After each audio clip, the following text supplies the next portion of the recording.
Hey there, nation, and welcome to the show where we help you to play miniatures wargaming on a budget. It is I, Commander Cheapskate, and we're back with another edition of Necro-Mondays, where we showcase Necromunda Battle Reports every Monday during our science fiction wargaming week with our series Anarchy Road. Now, in case you're not aware, Anarchy Road is a home-brewed Necromunda campaign with a campaign rule setting that we call the Road Wars campaign, and this takes place in the ash wastes of Necromunda. And on this one, for Battle Report number 70, this is a rescue mission that's played between my two friends, Sister Serial as well as Odeth. Sister Serial is playing Precinct 13 of the Main Force Patrol, while Odeth is playing the People Eaters of the Scavvies. And in this rescue mission, Sister Serial is trying to rescue one of her vehicles as well as one of her enforcers who've been captured by the Scavvies earlier in this campaign. So with that being said, we're going to play some background music real quick. As the music's going, we'll show you pictures of both gangs as well as their stats, and you can pause, take a look at your own leisure. So with that being said, let's get this battle report on a roll.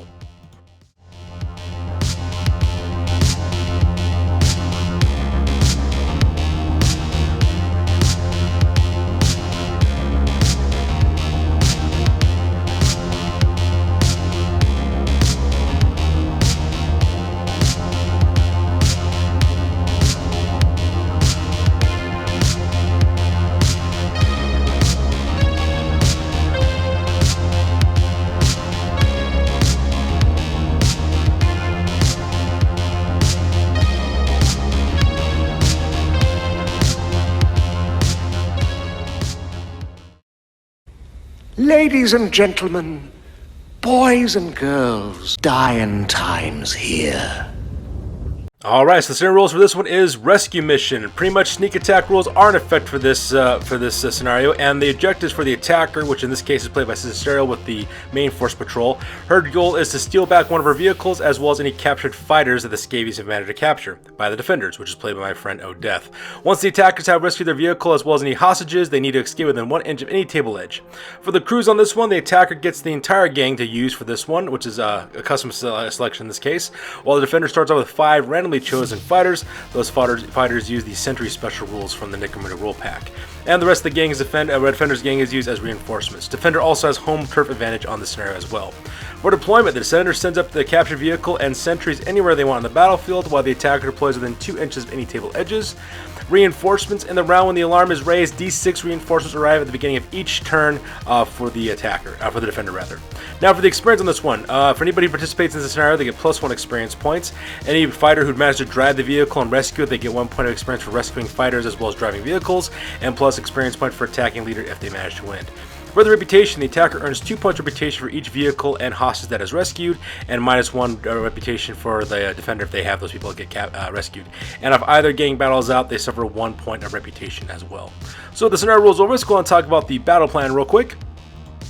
Alright, so here's an overhead shot of the entirety of the battlefield. As you can see, my friends are playing on a 4x4 table. Sister Serial as well as Precinct 13 is deployed on the bottom right hand corner of the battlefield, while my friend Odeth as well as his sentries as well as the captured vehicle and enforcer are right there in the middle of the tabletop. Now as for what the battle plan on this one is, for my buddy Odeth, for majority of the scenario he will not actually be able to control any of his fighters because of the sentry special rule that's attached to them, which means that both of my friends will have to see exactly who controls these guys and when they end up going.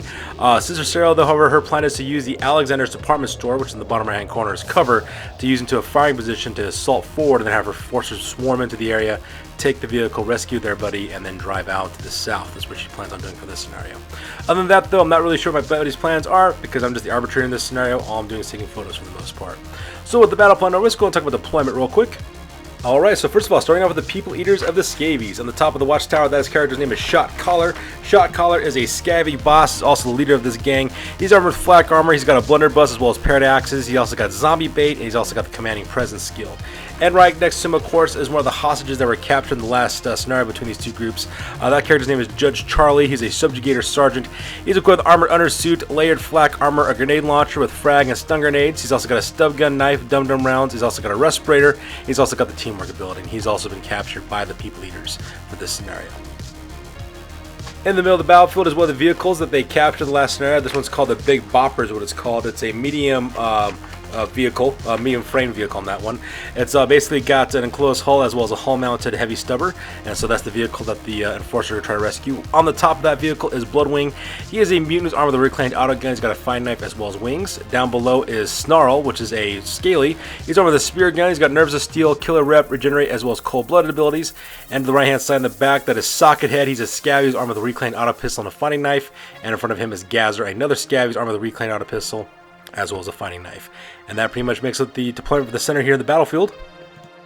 And off to the side are the rest of the people leaders. So starting off at the top there, we have Crimson Wind, who's a Scavvy. He's armed with a Wasteland Longbow, axe, fighting knife, as well as explosive arrows. Right next to him is Deadhead Lee, who's another Scavvy, armed with a Wasteland Longbow, axe, fighting knife, as well as explosive arrows. Right beneath him is Roar, who's another Scaly. He's armed with a Scatter Cannon. He's got Nerves of Steel, killer rep, regenerate, as well as cold-blooded skill. And then right below him is Cannibal Renfield, who's another Scavvy. He's armed with a Mad Catcher. He's got a double-bladed knife, as well as a fighting knife. And then finally on the bottom we have Death Leaper, which is a mutant Ash Hound, who's got wings. He's also got the Watchdog as well as a Loyal Protector skill. And that pretty much makes a deployment for the people leaders on this scenario. Alright, so moving on for deployment for Precinct 13, we got 3 fighters here on the left-hand side. We have Judge McAfee. He's a Impala Knight and Captain who's armed with armored undersuit, flak armor, a Enforcer bolt gun with stub gun with dum-dum rounds, a knife, a respirator, and teamwork.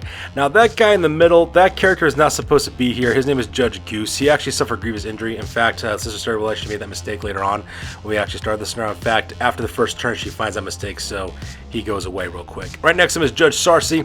He is a Impala Knight Patrolman. He's armed with armored undersuit, flak armor. He's also got a stub gun with dum-dum rounds as well as a knife. On the right hand side next to him, that's Judge Scuttle, another Impala Knight Patrolman. He's armed with undersuit, flak armor, stub gun with dum-dum rounds as well as a knife. Right next to him is Judge Ziggy, a Impala Knight Patrolman. He's armed with armored undersuit and flak armor. He's packing a combat shotgun with salvo and shredder rounds. He's also got a stub gun with dum-dum rounds, a knife as well as a respirator. And finally right next to him on the right hand side, that is Judge Roop. He is a Subjugator Sergeant armed with an armored undersuit, layered flak armor. He's got a sledge ram, SLH ram with frag and gas grenades. He's got a stub gun with dum-dum rounds. He's also got a knife and a respirator, and he's also got the teamwork ability. And that pretty much makes up deployment for Sister Serial. So with deployment over with, we go directly to the top of turn number 1, and both Sister Serial and Odeth roll off for priority to see which of them will be going first.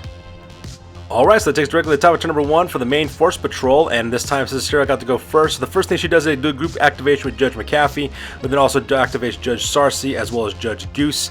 Basically all those characters, they move up forward, doing double movements directly into the first level as well as the top level of the Alexander's apartment store. And don't worry, Judge Goose goes away after a while because he's actually supposed to be out with a grievous injury right now. So during the action phase, Snarl gets activated by actually Odeth. He managed to get that guy to operate, so he makes a move down normal, his normal movement allowance. He rolls a 2d6 to see if he spots anybody, but unfortunately for the people leaders, they don't see anybody at this point. And finally, Sister Serial does another group activation with Judge Roop using his teamwork ability, so because he was able to activate Judge Ziggy as well as Judge Scuttle, and those guys do a double movement directly to the next to the Alexander's apartment store, so that way they can also infiltrate forward. As for the rest of the gang, as you see, Shot Caller was actually moved down the ladders from the watchtower directly towards the north. Same thing with Sockethead and Gazer, and of course Bloodwing. He actually just gets some random movement and ends up in the bottom right hand corner as well, just pretty much scattered for the most part. And that pretty much makes up turn number 1 for this one. So here's an overhead shot at the end of turn number 1 of the entirety of the battlefield. As you can see, the Pal Knight Patrol of Precinct 13 of the main force patrol, they're slowly infiltrating into Alexander's department store to get into a good fighting position or to assault forward. At the same time, the Scavvies are also kind of scattering around their vehicles because of the sentry special rule. So with the first turn number 1 over with, we go directly to the top of turn number 2, and once again, my friends roll off our priority to see which of them will be going first. Alright, so that takes directly to the top of turn number 2, and once again, the main force patrol gets to go next. So Sister Serial, the first thing she does is another group activation with Judge Roop, who uses his teamwork ability to activate Judge Scuttle as well as Judge Ziggy. They both do double movements directly into the Alexander's apartment store, right in the center, with Judge Roop going up to the second floor to link up with Judge McAfee. Meanwhile, Snarl, once again, he actually gets activated randomly this time, so he goes directly back to the north again, moving away from the main force patrol. And Judge McAfee gets activated next for Sister Serial, who just moves him up directly to where that opening is in the top of the building, so that way he has good overwatching position to open fire with his weapons down below. Bloodwing is then activated next, and my friend Odeth managed to get possession of him, so he actually has to move down his normal movement allowance directly towards the Alexander's apartment store. He does roll his 2d6 to see if he spots anything, but unfortunately for Odeth, he has to roll a 6 up in order to spot anybody, and he does not do that. So because that Bloodwing is now right in the open, And the rest of the turn is relatively uneventful. The rest of the members of the Scavvies with Shot Caller, Socket Head, as well as Gazer, they move up to the north, moving away from the vehicle.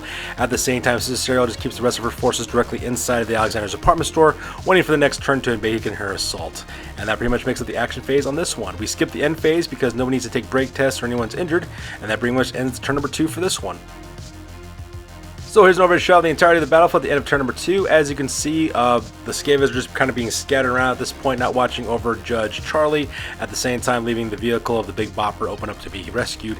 At the same time, Cicero is now pretty much planned her assault, getting ready to assault forward, and now basically it leads directly to turn number 3. So with turn number 3, we roll off for priority to see which of my friends will be going first. Alright, so that takes us directly to the top of turn number 3, and once again the main force patrol goes first. So Cicero activates Judge McAfee, who then also does a group activation with Judge Roop. Judge Roop moves up forward to open up with his grenade launcher. He opens up with his grenade launcher directly into Snarl, and same thing with Judge McAfee. McAfee actually shoots first. He opens up with his bolt gun directly into Bloodwing, manages to hit Bloodwing, and that leads up Judge Roop opening up with his grenade launcher, firing a gas grenade directly at Snarl. In the end, Judge McAfee was able to put a serious injury as well as a flesh wound onto Bloodwing, so Bloodwing goes crashing to the ground face first, and he is currently bleeding on the pavement because he's been shot with a bolt gun. At the same time, Judge Root managed to put a serious injury directly onto Snarl, hitting with a gas grenade, so because that Snarl is currently on the ground choking on gas and trying desperately to breathe because he is currently injured right now with that gas attack. And unfortunately, because both those weapons are so loud, the alarm is sounded, so because of that, all of Odeth's Scavvies can now be activated like normal, and at the same time, at the beginning of each of the end phases, reinforcements will also show up as well. So because of that, we go directly to my friend Odeth, who decides to activate Shot Caller first. And Shot Caller does a double movement directly to the back of the Big Bopper, taking cover behind the vehicle because he doesn't want to get shot at right now, so he's taking cover behind that vehicle as well. So from there, we have a initial assault with Judge Sarcy, I believe is what it is. Judge Sarcy decides to take a basic action, aim with his stub gun, and then bend the basic action, open fire with his stub gun directly into Gazer. Not only does he manage to hit and wound Gazer, he also puts a grievous injury on that fighter as well. So because that Gazer automatically goes out of action and will miss on his next battle report because of the injury that he sustained. So Odeth decides to go next. He decides to activate Socket Head, who does a double movement up the ladder to climb directly to the top of the crow's nest to make sure that Judge Charlie doesn't go anywhere. And then Judge Scuttle goes next. I believe what ends up happening is that, I believe it's Judge Scuttle. Judge Scuttle goes next. He decides to charge directly into Bloodwing, and because he goes directly into him, puts a coup de grace directly onto Bloodwing and puts that guy out of action, giving him a grievous injury at the same time. And I believe since all of Odeth's people are done, pretty much the rest of the turn is dedicated for Sister Serial's people. So for the rest of the turn, what ends up happening is that the rest of the judges kind of move up forward. I believe his name is Judge Ziggy, as well as Judge Sarcy, I believe who those guys are. Judge Ziggy decides to move up forward, out directly into the open, heading directly towards the vehicle, while Judge Sarcy, Judge Ziggy, I think that's who it is. I'm sorry, I'm getting my judges mixed up. But anyways, one of the judges opens fire directly into Socket Head with his stub gun with dum-dum rounds and does manage his Socket Head and also wound him at the same time. So Socket does get hit, he also gets wounded as well, and then he falls off the roof of the building because he fails his initiative test, lands right directly into the well. Luckily for him though, he doesn't suffer any injuries there, but he does suffer a flesh wound from the gunshot that he received. So, you know, he's 1 point less tough than he used to be, but he can still fight, he can still move, and he's still kind of a threat at that point. So with the action phase over with, you go directly to the end phase. And during the end phase, Snarl actually gets a flesh wound, so he rolls over, and he's also got 1 flesh wound token put on him. So he's a little bit easier to wound, but he can still fight, and is still very much a danger. And the Scaly Roar shows up for reinforcements. Unfortunately for my friend Odeth, though, he rolled a 1 for his deployment, so because of that, Sister got to choose where he ends up going, so he's deployed all the way in the far left-hand corner, far away from the rest of the action. So that takes directly to the end of turn number 3. Here's an overhead shot of the battlefield. As you can see, the judges from the Precinct 13 are starting to make their way forward and also assaulting through. They're also doing a very good job pinning down and shooting the defenders that are watching the vehicle as well as their captured judge friend at the same time. So that being said, we go directly to the top of turn number 4, and once again my friends roll off for priority to see which of them will be going first. So with that, we go directly to the top of turn number 4, and once again the main force patrol managed to get the initiative on this one. So with the group activation, Judge McAfee goes first, and also activates Judge Sarcy. Judge Sarcy jumps off the top level of the Alexander department store, makes a perfect landing, moves up forward behind that hedgehog to take cover, while Judge McAfee opens up with his bolt gun directly into Snarl, taking a basic action aim and another basic action open fire. In the end, he was able to hit and wound Snarl twice, actually put 2 flesh wounds on him, and then finally put an out of action result on the second one, and puts a grievous injury on Snarl as well. So just like that, Snarl is taken out of action, and he also missed out on his next battle report as well. So with that, O'Death goes next. He does a simple action to activate Sockhead, who gets back on his feet again, and does another simple action, a basic action, open fire with his auto pistol. Unfortunately for him, though, he does miss his shot, so nothing much happens there.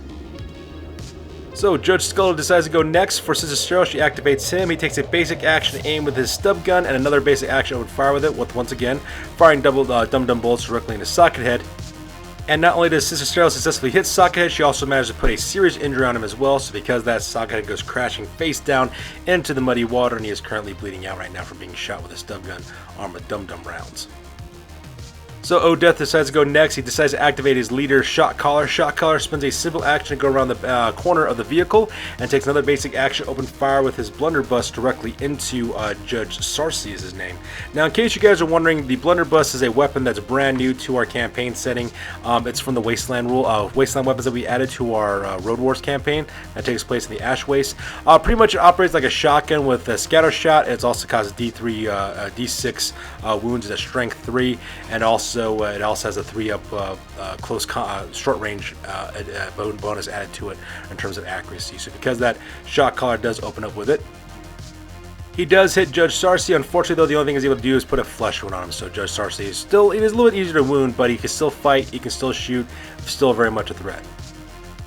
So Sister Cheryl decides to go next real quick. So the first thing she does, she activates Judge Ziggy. Judge Ziggy moves up his normal wound allowance just out of the building as well, and takes another basic action, open fire with his combat shotgun, firing salvo ammo directly at the Shot Caller.